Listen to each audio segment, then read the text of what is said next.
সাহারি খাওয়ার আগে একটি দোয়া 100 বার পড়ুন, রিজিকের অভাব হবে না, টাকা পয়সার অভাব হবে না।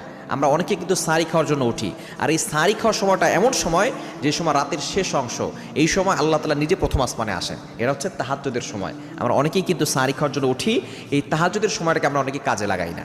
মুয়াজ্জিন 5 বেলা ডাকে, হাইয়া আলাস সালাহ, হাইয়া আলাল ফালাহ, কাম টু দ্য সাকসেস, সফলতার দিকে আসো, কল্যাণের দিকে আসো। কিন্তু এমন একটা সময় আসে যে সময় আল্লাহ তাআলা নিজে প্রথম আসমানে এসে বান্দাদেরকে ডাকতে থাকেন, বান্দারা কার কি লাগবে আমি আল্লাহর কাছে বলো। রিজিকের অভাব আছে, আমি আল্লাহর কাছে বলো, অভাব দূর করে দিব। কষ্টে পড়ে গেছো, আমি আল্লাহর কাছে বলো, কষ্ট দূর করে দিব। সাহারি খাওয়ার আগে একটি দোয়া 100 বার পড়ুন, রিজিকের অভাব হবে না, টাকা পয়সার অভাব হবে না। আমরা অনেকে কিন্তু সাহারি খাওয়ার জন্য উঠি, আর এই সাহারি খাওয়ার সময়টা এমন সময় যে সময় রাতের শেষ অংশ, এই সময় আল্লাহ তাআলা নিজে প্রথম আসমানে আসেন। এটা হচ্ছে তাহাজ্জুদের সময়। আমরা অনেকেই কিন্তু সাহারি খাওয়ার জন্য উঠি, এই তাহাজ্জুদের সময়টাকে আমরা অনেকে কাজে লাগাই না। মুয়াজ্জিন 5 বেলা ডাকে, হাইয়া আলাস সালাহ, হাইয়া আলাল ফালাহ।